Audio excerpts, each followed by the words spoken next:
Is Gojo reincarnated in Jujutsu Kaisen Modulo?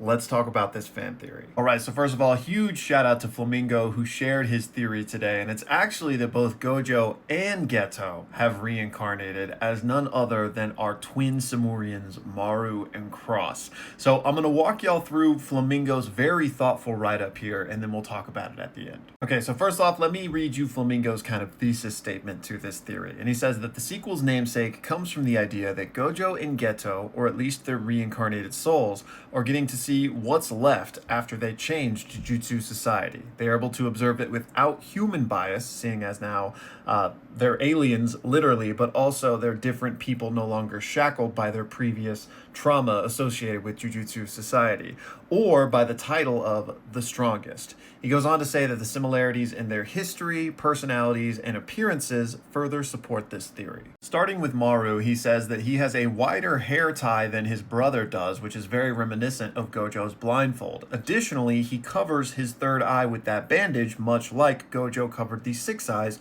with the blindfold. And finally, he's more optimistic and hopeful than Cross, which Gojo was, than Geto. He then says that Cross, on the other hand, ties his hair up just like Geto did, and even had that iconic singular strand when he was younger, just like Geto did. Also, Cross doesn't hide his powers. He doesn't hide his third eye, much like Geto didn't really care about hiding the fact that he was a sorcerer.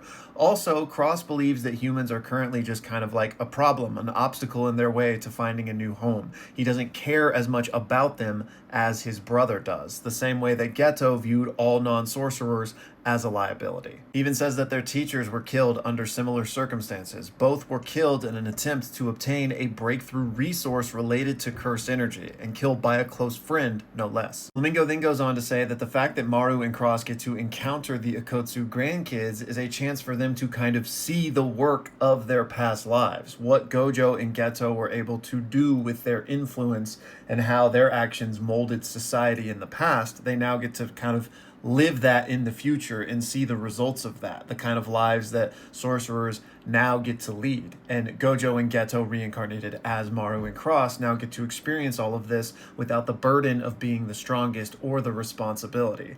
In this new world that they helped create, children are still treated like children without corrupt officials telling them otherwise. And then finally, Flamingo included a couple of other parallels, saying that Maru was able to win in an ideological battle with Tsurugi, basically able to, bust through his rough exterior and kind of establish the neighborly message, which is kind of like Gojo beating Toji in their battle. And then also that Yuka was able to win over Cross, at least so far, which is kind of like Yuta versus Geto. Ultimately, Flamingo says he thinks this is what the term modulo refers to in the title. A modulo represents what's left after division, and he believes Gojo and Geto's souls are experiencing what's left of their legacy through Maru and Cross. Alright, so Flamingo wanted my thoughts on all of this. And first and foremost, let me just say that I absolutely love your analysis and interpretation of these parallels. There is certainly a lot to mine there in this series, and I think that is very much intentional, given the name modulo, like we've talked about in this video, and I have a whole other video explaining the title as well, but also just in terms of Gege Akutami's writing, right? It's always been very cyclical and exploring similar ideas through different lenses, right? And that's a lot of what Flamingo is talking about here, and I do think that that is there in the writing. However, whether or not that literally means reincarnated souls or just intentional parallels, I think is an interesting question. So my gut instinct wouldn't be that this is literally meant to be Gojo and Geto reborn, but I don't think there's anything wrong with viewing it through that lens, because I do think those parallels are there. Now, who knows what Gege is going to do with this story, but just part of me leans towards, like, I don't know if we would have a big reveal, like these are reincarnated souls, and not that we would need an explicit reveal to believe that or to interpret it that way, not at all, but, and again, not that that's even what Flamingo was implying.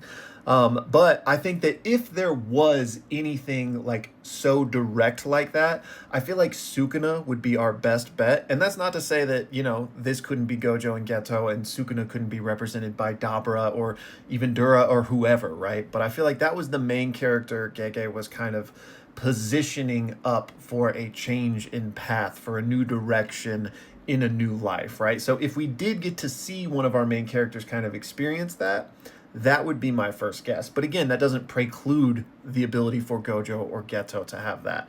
And before I get too rambly and long-winded here, I would just lean more towards, I love these parallels that you're noticing, but I don't know if I would necessarily go all the way as to say, oh, it's absolutely those two reincarnated. Because speaking of parallels and potential reincarnations, I've also seen a lot of people toying around with the idea that Maru and Cross could be Sukuna and his twin reincarnated, getting a new chance at life where they actually have each other instead of Sukuna, you know, ultimately being alone. And I certainly think that would be really cool, but at the same time, I don't think it necessitates that, oh yeah, Maru or Cross is Sukuna's reincarnation, but there just could be interesting parallels and intentional things Gege is wanting to show us through a different look at a set of twins who have different ideologies, but are together and do have each other to influence one another. I've also seen a lot of really interesting parallels when it comes to Dura and Dabura, be it, you know, Sukuna and his twin or Sukuna and Gojo, but me personally, the way I've been reading into this for the last couple of chapters is they're reminding me a lot of Gojo and Geto themselves. Again, not that they're the reincarnations of them, but it's an interesting parallel and perhaps, you know, an alternate reality where that dynamic is flipped on its head. Because if we look at Dura as the Gojo of the pairing and Dabura as the Geto, well, Gojo was not the strongest in this scenario, right? Because Dabura was. We kind of have the happy-go-lucky one and then like the quieter, more kind of somber one. And Dabura was the stronger of the two. And just like with Gojo and Geto, they were kind of on two different sides of this thing, and one of them was forced to kill the other, even though he really didn't want to. But whereas Gojo was not able to save Geto and get through to his friend, Dura was able to move the heart of Dabura. So now, you know, again, I'm going back and forth between the two comparisons, but Geto, who wanted to eliminate all of humanity and Gojo wasn't able to save.